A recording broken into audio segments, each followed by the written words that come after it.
Hello friend, आप सबका स्वागत है हमारी यूट्यूब चैनल क्रिकेट पे। दोस्तों, इस वीडियो में हम साइकोलॉजी के 30 इंपॉर्टेंट क्वेश्चन को सोल्व करेंगे। जैसा कि आपको आपकी स्क्रीन पे दिख रहा है, आज का हमारा पार्ट है वो 18 नंबर का है। इससे पहले 17 पार्ट हम अपलोड किए जा चुके हैं। अगर आपने अभी तक नहीं देखे हैं तो उन लिंक आपको डिस्क्रिप्शन बॉक्स में भी मिल जाएगा। इसके अलावा चैनल पे प्लेलिस्ट बनी हुई है साइकोलॉजी क्वेश्चन की, आप वहाँ पे से मतलब पूरे क्वेश्चन देखें, आपको ज़रूर बेनिफिट होगा। क्योंकि कुछ प्रश्न बहुत ही अच्छे हैं अधिगम वाले टॉपिक के मान लो, और दूसरे हैं बाल विकास वाले टॉपिक के, और इन्हीं में सबसे ज़्यादा क्वेश्चन है वो मतलब लैंग्वेज में उलझाने की कोशिश करता है एग्जामिनर। तो ये वीडियो आपके लिए बहुत ही ज़्यादा बेनिफिट रखने वाला है, इसलिए वीडियो को शुरू से लेकर लास्ट तक जरूर देखें, आपको बहुत ही ज़्यादा हेल्प मिलेगी आपके एग्जाम के अंदर। चलो दोस्तों, शुरू करते हैं आज का वीडियो। तो दोस्तों, जैसे कि आपको आज आपकी स्क्रीन पे अब दिख रहा है कि आज का हमारा जो सब्जेक्ट है वो राजस्थानी है। बहुत ही मज़ेदार ये लैंग्वेज है, आप सबको पता होगा, और इसकी एग्ज़ाम हुई थी 4 जनवरी 2020 को। आज हम इसके 30 क्वेश्चन है वो सोल्व करेंगे, आपको बहुत ही ज़्यादा मज़ा आने वाला है। तो ये देखिए दोस्तों, सीखनो विकास री प्रक्रिया है वो कथन है थॉर्नडाइक, गेट्स, वुडवर्थ, हिलगार्ड। तो सीखनो विकास री प्रक्रिया है, ये कथन किसका है? वुडवर्थ का। ये मतलब परिभाषा है वो बहुत बार एग्जामों में पूछी जाती है, वुडवर्थ वाली। तो सीखनो विकास री प्रक्रिया वुडवर्थ की है, इसमें हो जाएगा ऑप्शन नंबर 3। इसके बाद है शिक्षा मनोविज्ञान सहायक है खुद ने समझ माए, बालक ने समझ माए, शिक्षण विधिरा चयन माए और संपूर्ण शैक्षिक प्रक्रिया माए। तो शिक्षा मनोविज्ञान है वो खुद के समझने में भी, बालक ने समझने में, शिक्षण विधि की चयन में, या संपूर्ण शैक्षिक प्रक्रिया में। तो दोस्तों, इसमें जैसे बालक ने समझने में ये भी ऑप्शन सही है, शिक्षण विधि के चयन में भी शिक्षा मनोविज्ञान सहायता करती है, लेकिन सबसे ज़्यादा उपयुक्त है वो है संपूर्ण शैक्षिक प्रक्रिया के अंतर्गत शिक्षा मनोविज्ञान है वो सहायक है। इसलिए ऑप्शन नंबर 4 है वो इसका राइट आंसर होगा, क्योंकि संपूर्ण शैक्षिक प्रक्रिया में शिक्षण विधि का चयन भी आ जाएगा, बालक ने समझने में भी आ जाएगा, और खुद को समझने में भी आ जाएगा, क्या पढ़ाएगा, सब चीज़ें वो संपूर्ण शैक्षिक प्रक्रिया के अंतर्गत शामिल हो जाएंगी। तो इसका ऑप्शन नंबर 4 है वो राइट हो जाएगा। इसके बाद बात करते हैं अगले क्वेश्चन की। अनुभव रे अनुभव अरे प्रशिक्षण शू व्यवहार में परिवर्तन लाणु ये दिगम है ओ कथन की को है। मतलब इसमें बात कर रहा है कि अनुभव और प्रशिक्षण से व्यवहार में परिवर्तन होना ही अधिगम कहलाता है। यह कथन किसका है? गेट्स व अन्य का, क्रो एंड क्रो का, गिलफोर्ड का और पील का। तो दोस्तों, इसमें है अनुभव और प्रशिक्षण शू व्यवहार में परिवर्तन लाणु ये अधिगम है। तो ये दोस्तों बहुत बार एग्जामों में ये परिभाषा भी आती है। अनुभव और प्रशिक्षण आता ही ये परिभाषा हो जाएगी गेट्स का, और व्यवहार द्वारा व्यवहार में परिवर्तन होती है गिलफोर्ड की। ये कीवर्ड है दोस्तों, आपको ध्यान में रखने चाहिए। एक तो है अनुभव और प्रशिक्षण आते ही व्यवहार में परिवर्तन, गेट्स व अन्य की परिभाषा है, तो इसमें हो जाएगा ऑप्शन नंबर फर्स्ट। और व्यवहार द्वारा व्यवहार में परिवर्तन होना ही अधिगम कहलाता है, ये होती है गिलफोर्ड की। फिर आता है अगला क्वेश्चन, बालक रू मानसिक स्वास्थ्य निर्भर करे विद्यालय माथे, परिवार माथे, समुदाय माथे या उपरोक्त सगला माथे। तो हाँ, तो दोस्तों इसका आंसर हो जाएगा उपरोक्त सगला माते। मतलब बालक का मानसिक स्वास्थ्य है वो विद्यालय पर भी निर्भर करता है, परिवार पर भी निर्भर करता है, और समुदाय पर भी निर्भर करता है। तो ऑप्शन नंबर 4 है वो इसमें राइट हो जाएगा, उपरोक्त सगला माते। फिर आता है अगला क्वेश्चन, अधिगम वक्र कितनी प्रकार का होवे? 1 प्रकार का, 3 प्रकार का, 5 प्रकार का और 7 प्रकार का। तो दोस्तों बहुत ही अच्छा क्वेश्चन है, और इसका आंसर है आप 3, क्योंकि इसमें 4 दिया हुआ ही नहीं है। अगर 3 और 4 दोनों ऑप्शन इसमें होते तो कन्फ्यूजन होता बच्चों के, और क्वेश्चन है वो शायद डिलीट होने की संभावना वो ज़्यादा हो जाती। लेकिन इसमें 3 के बाद सीधा 5 दे दिया, इसलिए किसी को कोई कन्फ्यूजन लेने की जरूरत ही नहीं है, क्योंकि ऑप्शन नंबर सेकंड है वो इसमें राइट हो जाएगा। अधिगम वक्र है वो 3 प्रकार के होते हैं। फिर आता है अगला क्वेश्चन, संवेगात्मक विकास रे माए किन अवस्था माए पर तीव्र परिवर्तन होवे? शेष अवस्था, बाल्यावस्था, किशोरावस्था या युवावस्था। तो दोस्तों इसमें है कि संवेगात्मक विकास रे माए किन अवस्था माए परिवर्तन हुए। संवेगात्मक विकास है उसमें सबसे ज्यादा संवेगात्मक विकास कौन सी अवस्था में तीव्र परिवर्तन होते हैं संवेगात्मक विकास के अंतर्गत? तो दोस्तों किशोरावस्था, ऑप्शन नंबर 3 है वो इसमें राइट हो जाएगा। किशोरावस्था में संवेगात्मक विकास में बहुत ज्यादा परिवर्तन होते हैं। फिर आता है अगला क्वेश्चन, बालक रे माए तर्क, जिज्ञासा और निरीक्षण शक्ति रो विकास होवे है 7 वर्ष री उम्र के माए, 11 वर्ष री उम्र माए, 9 वर्ष री उम्र माए और 6 वर्ष री उम्र माए। तो इसमें पूछ रहा है कि दोस्तों कि बालक के अंतर्गत तर्क, जिज्ञासा और निरीक्षण शक्ति को विकास कौन सी अवस्था में होता है? तो ये दोस्तों जीन प्याजे वाले से क्वेश्चन है, तो हो जाएगा मतलब चौथे चरण होता है उसका औपचारिक संक्रियात्मक, उसमें 11 वर्ष की उम्र में है। तो ऑप्शन नंबर सेकंड है वो इसमें राइट हो जाएगा, ऑप्शन सेकंड।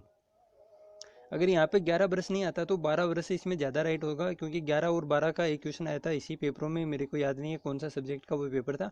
तो उसके अंतर्गत प्याजे की चौथी अवस्था वो 12 वर्ष से मतलब स्टार्ट मानी गई थी, लेकिन इसमें 12 वर्ष है नहीं, इसलिए 11 वर्ष की उम्र में आए। इसमें ऑप्शन नंबर सेकंड वो राइट हो जाएगा।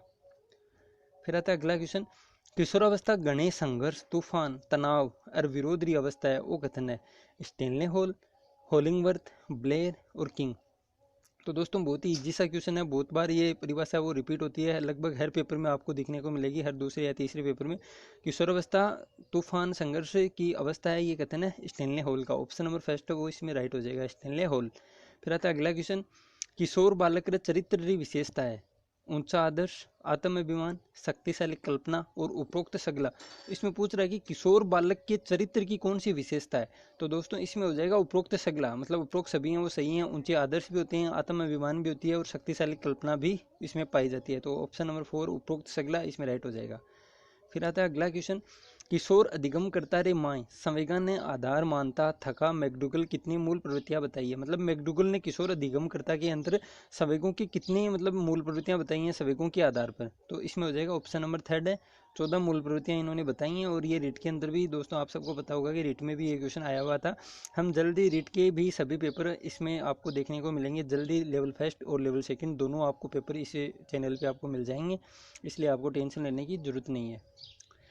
फिर आता है अगला क्वेश्चन, अधिगम रो संबंध प्रतिक्रिया सिद्धांत रा प्रतिपादक आईपी पावलो कठारा निवासी है। मतलब अधिगम रो संबंध प्रतिक्रिया और सिद्धांत है ना, संबंध प्रतिक्रिया सिद्धांत, या हम उसको कहते हैं सीआर थ्योरी।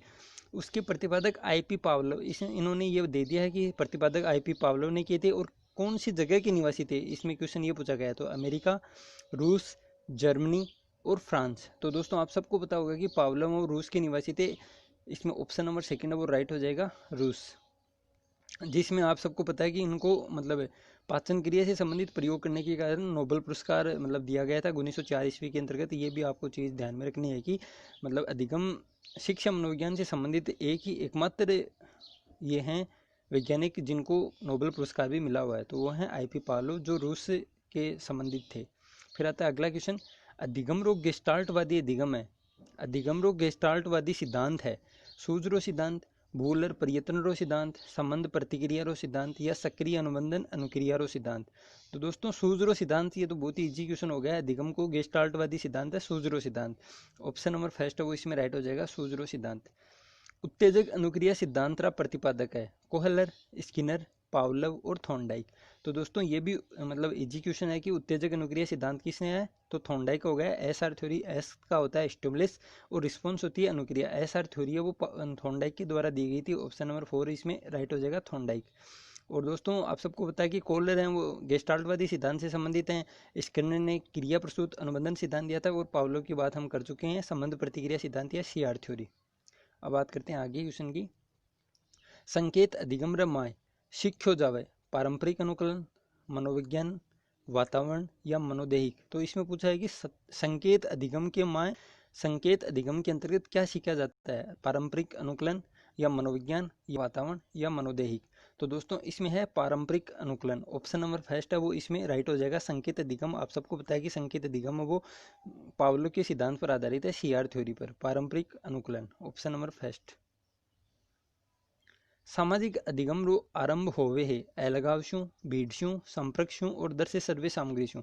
तो दोस्तों इसमें पूछा है कि सामाजिक अधिगम है वो किससे प्रारंभ होता है, तो सामाजिक अधिगम की बात कर रहा है। सामाजिक अधिगम संपर्क से मतलब आरंभ होता है, तो ऑप्शन नंबर थर्ड वो इसमें राइट हो जाएगा, संपर्क से। फिर अगला क्वेश्चन, छात्रारे माय सीखने री योग्यता निर्भर करे सामाजिकता शू, संस्कृति शू, परिवार शू और व्यक्तिगत भिन्नता शू। तो दोस्तों इसमें पूछा है कि छात्रों के अंतर सीखने की योग्यता निर्भर करता है व्यक्तिगत विभिन्नता से, क्योंकि किसी व्यक्ति में सीखने की मतलब ज़्यादा क्षमता होती है तो वो ज़्यादा सीख जाता है, जल्दी सीख जाता है, लेकिन कोई मंदबुद्धि बालक वो धीरे सीखता है, कम सीखता है। तो व्यक्तिगत विभिन्नता के ऊपर निर्भर करता है छात्रों के अंतर्गत सीखने की योग्यता। ऑप्शन नंबर 4 है इसमें राइट हो जाएगा, व्यक्तिगत विभिन्नता शू। फिर आता है अगला क्वेश्चन, नीचे लिखा में सो कौन सा शैक्षिक तकनीकी रा उपागम है, कठोर शिल्प उपागम, कोमल शिल्प उपागम, प्रणाली उपागम और उपरोक्त सगला। तो दोस्तों इसमें उपरोक्त सगला हो जाएगा, उपरोक्त सभी हैं वो सभी शैक्षिक तकनीकी के उपागम है, उपरोक्त सभी। फिर आता है दोस्तों अगला क्वेश्चन, सीखने री शक्ति ही बुद्धि है, वो कथन किसका है, सीखने रही शक्ति ही बुद्धि है, गाल्टन, बंकिंगम, कोल्विन और बिन्ने। तो दोस्तों क्वेश्चन है कि सीखने रही शक्ति ही बुद्धि है, ये कथन किसका है? तो दोस्तों इसमें हो जाएगा ऑप्शन नंबर सेकंड, बंकिंगम। सीखने का नाम आते ही दोस्तों शक्ति को आप मतलब इतना ना दें, इसकी जगह और कोई शब्द भी आ सकता है, लेकिन सीखना ही बुद्धि है, ये परिभाषा है बंकिंगम की। और बुद्धि पहचानने की योग्यता है, ये है गोल्टन की। और बिन्ने की परिभाषा तो आप सबको आती होगी, बुद्धि इन 4 शब्दों में निहित है, ज्ञान, आविष्कार, निर्देश और आलोचना, ये परिभाषा है अल्फ्रेड बिन्ने की। तो इसमें हो जाएगा सीखने रही शक्ति ही बुद्धि है, ये है बंकिंगम की। ऑप्शन नंबर सेकंड इसमें राइट हो जाएगा, बंकिंगम। फिर आता है अगला क्वेश्चन, थ्रस्टन बुद्धि रे कितनी मानसिक योग्यता और समूह बताया हुआ है। मतलब थ्रस्टन ने बुद्धि की कितनी मानसिक योग्यता और समूह बताया है? 9, 11, 13 और 15। तो दोस्तों बहुत ही अच्छा क्वेश्चन है, कई मौदे हैं वो इसमें गलती कर सकते हैं, क्योंकि थ्रस्टन और हम बुद्धि हैं वो लगभग कोचिंग वाले बताते हैं सिर्फ एक ही सिद्धांत में, गार्डनर वाले में, लेकिन थ्रस्टन ने भी बुद्धि बताई है कि बुद्धि मानसिक योग्यता और समूह है। तो उस बुद्धि पीएमए थ्योरी के अंतर्गत कितनी बुद्धि थर्स्टन ने बताई थी? तो दोस्तों इसमें हो जाएगा 13, ऑप्शन नंबर 3 है वो इसमें राइट हो जाएगा, 13, 13 है वो बुद्धि। थर्स्टन बुद्धि रे कितनी मानसिक योग्यता और समूह बताया हुआ है? 13 बुद्धि योग्यताओं का समूह है वो थर्स्टन ने बताया था। फिर आता है अगला क्वेश्चन, बुद्धि से संबंधित वर्ग घटक सिद्धांत रो प्रतिपादन कौन करियो? तो दोस्तों इसमें तो सबसे ज़्यादा है क्वेश्चन है वो लगभग मतलब उलझाने वाले क्वेश्चन नए के बराबर हैं। सीधा सीधा पूछ रहा है कि कौन सा सिद्धांत किसने दिया, या फिर बुद्धि से सिद्धांत किसने दिए, या परिभाषा। तो इसको हम इजी पेपर मान सकते हैं, क्योंकि इसमें सभी रटने वाली चीज़ें पूछी गई हैं, समझने वाली चीज़ें हैं वो नए के बराबर हैं इस पेपर के अंतर्गत अभी तक हमने जो सोल्व किया है उसमें। लेकिन इसमें अभी पूछा है वर्ग घटक सिद्धांत है वो किसने दिया है? थॉमसन ने, थॉर्नडाइक ने, या सिरिल बर्ट ने, या स्पीरमैन ने? तो दोस्तों वर्ग घटक सिद्धांत है वो थॉमसन ने दिया, ऑप्शन नंबर फर्स्ट वो इसमें राइट हो जाएगा। वर्ग घटक सिद्धांत, या जिसको हम संघसतात्मक सिद्धांत भी कहते हैं, सैंपलिंग सिद्धांत या नमूना सिद्धांत, ये सब सिद्धांत एक ही सिद्धांत के नाम है, थॉमसन ने दिया था। संप्रेषण का प्रकार है शाब्दिक संप्रेषण, अशाब्दिक, या उपरोक्त दोनों, या उपरोक्त दोनों नहीं। तो दोस्तों संप्रेषण का प्रकार है वो शाब्दिक भी होता है संप्रेषण, और अशाब्दिक भी होता है। तो ऑप्शन नंबर थर्ड है वो इसमें राइट हो जाएगा, उपरोक्त दोनों। फिर आता है अगला क्वेश्चन, अग्रिम संगठन प्रतिमान किन सूत्र रो अनुसरण करे? ये दोस्तों अच्छा क्वेश्चन है कि अग्रिम संगठन प्रतिमान वो कौन से सूत्र से अनुसरण करता है? विशिष्ट शु सामान्य, सामान्य शु विशिष्ट, उपरोक्त दोनों सूत्र, या उपरोक्त में से शु नहीं, मतलब कोई नहीं। तो दोस्तों इसमें हो जाएगा ऑप्शन नंबर सेकंड, सामान्य से विशिष्ट सिद्धांत पर अग्रिम संगठन प्रतिमान वो सूत्र का अनुसरण करता है, सामान्य से विशिष्ट, ऑप्शन नंबर सेकंड इसमें राइट हो जाएगा। अब दोस्तों कल के पेपर में एक लास्ट क्वेश्चन था कि अग्रिम संगठन प्रतिमान है वो डेविड आशुवेल के द्वारा ही दिया हुआ था, लेकिन पता नहीं उसमें आरपीएससी ने वो आंसर क्यों दिया है, लेकिन मुझे लगता है वो आंसर गलत है, क्योंकि अग्रिम संगठन प्रतिमान है वो डेविड आशुवेल के द्वारा ही दिया हुआ था। लास्ट पेपर में हमने जो कल इससे पहले वाला मतलब 17 नंबर का पेपर था, उसमें सबसे लास्ट क्वेश्चन यही था जिसमें अग्रिम संगठन प्रतिमान को उन्होंने गलत बता रखा था, लेकिन वो क्वेश्चन अग्रिम संगठन प्रतिमान तो डेविड आशुबेल के द्वारा ही है। अब अगर इसमें मतलब फाइनल आंसर की आएगी तो कोई चेंज होगा तो मैं आपको इस चैनल पे अवगत करा दूंगा कि इस पेपर में ये आंसर है, अब मतलब चेंज हो गया है। तो आप बने रहिए, चैनल को अभी तक आपने सब्सक्राइब नहीं किया है तो जरूर करें। अब बात करते हैं दोस्तों अगले क्वेश्चन की, जोसेफ जे सक्वाब रो संबंध किन शिक्षण प्रतिमांशों मान्य हो जावे? अग्रिम संगठन, वैज्ञानिक प्रथा, सूचना प्रक्रम और सहकारी अधिगम। तो जोसेफ जे सक्वाब आ गया, तो दोस्तों इसका प्रतिमान हो जाएगा वैज्ञानिक प्रतिमान, ऑप्शन नंबर सेकंड है वो इसमें राइट हो जाएगा। वैज्ञानिक परीक्षा प्रतिमान है वो जोसेफ जे सक्वाब का है। फिर आता है अगला क्वेश्चन, अधिगम रो दृश्य साधन है शामपट, रेडियो, ग्रामोफोन, टेप रिकॉर्डर। तो दोस्तों बहुत ही इजी क्वेश्चन है, सब शायद सबसे ज़्यादा इजी क्वेश्चन हो जाएगा ये। तो दृश्य साधन कौन सा है तो सबको पता है दोस्तों, शामपटा वो सिर्फ दृश्य साधन है, रेडियो और ग्रामोफोन, टेप रिकॉर्डर ये सब सर्वे साधन है। फिर आता है अगला क्वेश्चन, नाटक शिक्षण अधिगम रो कौन सो साधन रूप माय मान्यो जावे? नाटक शिक्षण अधिगम रो कौन सो साधन रूप मान जावे? मतलब नाटक का वो दृश्य साधन है, या सर्वे साधन है, या दृश्य सर्वे साधन है, या उपरोक्त मायशों कोई नहीं। तो दोस्तों आप सबको पता है कि नाटक वो दृश्य भी होता है और सर्वे भी होता है, तो ऑप्शन नंबर 3 है वो इसमें राइट हो जाएगा, दृश्य सर्वे साधन। फिर आता है अगला क्वेश्चन, शिक्षण रे माय कंप्यूटर रो उपयोग कियो जावे? शोध उपकरण रे रूप माय, प्रबंधन उपकरण रे रूप माय, शिक्षण अधिगम मशीन रे रूप माय, और उपरोक्त शुक्ला रूप माय। तो दोस्तों इजी क्वेश्चन है, लास्ट पेपर में भी ये क्वेश्चन आया था। तो शिक्षा रे माय कंप्यूटर रो उपयोग है वो शोध उपकरण के रूप में भी इसका उपयोग किया जाता है, प्रबंध उपकरण के रूप में भी किया जाता है, और शिक्षण अधिगम मशीन के रूप में भी किया जाता है। तो इसमें हो जाएगा उपरोक्त सभी, ऑप्शन नंबर 4 इसमें राइट हो जाएगा। फिर आता है अगला क्वेश्चन, कंप्यूटर हार्डवेयर नहीं है, कीबोर्ड, माउस, कंपाइलर और स्कैनर। तो दोस्तों हार्डवेयर को आपको पता होगा कि हार्डवेयर जिसको हम मतलब छू सकते हैं वो तो हार्डवेयर होता है, जिसको हम छू नहीं सकते वो होता है सॉफ्टवेयर। तो कीबोर्ड को हम छू सकते हैं, देख सकते हैं, मतलब यूज़ करते हैं, तो ये हो जाएगा हार्डवेयर है। माउस भी हार्डवेयर होता है और स्कैनर भी हार्डवेयर होता है। कंपाइलर है दोस्तों, वो भाषा को मतलब बदलने के काम आता है। कंपाइलर ये सॉफ्टवेयर होता है, न कि हार्डवेयर। तो इसमें हो जाएगा ऑप्शन नंबर थर्ड, वो राइट हो जाएगा। फिर आता है अगला क्वेश्चन, कंप्यूटर सहायक अनुदेशन रो काम होवे, सूचना रो संग्रहण करनो, संग्रहित सूचनावा से वांछित पद्धत चुननो, आवश्यकता अनुसार अनुदेशन काम करनो और उपरोक्त सगला काम। तो दोस्तों इसमें हो जाएगा कंप्यूटर सहायक अनुदेशन है वो उपरोक्त सगला कामों में मतलब काम आता है। सूचना को संग्रहण करने में भी काम आता है। संग्रहित सूचना से वांछित पद्धत का होता है दोस्तों डाटा, इंग्लिश में कहते हैं इसको डाटा। तो संग्रहित सूचना से वांछित डाटा है वो चुनने के काम भी आता है और आवश्यकता अनुसार अनुदेशन काम करने में आता है। तो इसमें हो जाएगा उपरोक्त सभी में, ऑप्शन नंबर 4 इसमें राइट हो जाएगा। फिर आता है अगला क्वेश्चन, प्रणाली उपागम एक एडी तकनीक है जिनरे द्वारा समझ और मितव्ययता शु शिक्षा रे क्षेत्र री समस्या ने वैज्ञानिक रूप से हल किया जावे। कथन है केसो और माइकेन का, वेबस्टर का, मोरिसन का और डेरिक रोंट्रा का।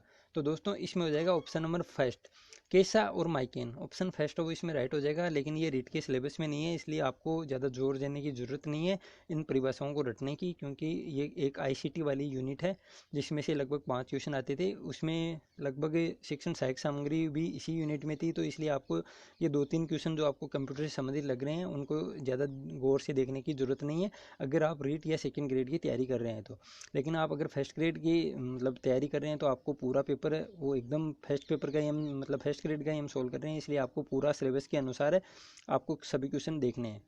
अब बात करते हैं आज के लास्ट क्वेश्चन की, निम्न मायशु सूचना संप्रेषण तकनीकी रो पक्ष है, अदा या लागत, प्रक्रिया या विश्लेषण, प्रदाय या उत्पादन या उपरोक्त सगला। तो सूचना संप्रेषण तकनीकी है वो उपरोक्त सभी पक्ष है, मतलब अदा इनपुट प्रोसेस और आउटपुट सभी पक्ष होते हैं, तो उपरोक्त सभी इसका आंसर हो जाएगा, उपरोक्त सभी। तो दोस्तों ये था हमारा आज के 30 क्वेश्चन, आपको उम्मीद है पसंद आया होगा। अगर वीडियो अच्छे लगे तो लाइक करें, शेयर करें और चैनल को अभी तक सब्सक्राइब नहीं किया तो ज़रूर करें, बेल आइकन को ज़रूर दबाएं। तो दोस्तों मिलते हैं नेक्स्ट वीडियो में, तब तक के लिए जय हिंद, जय भारत।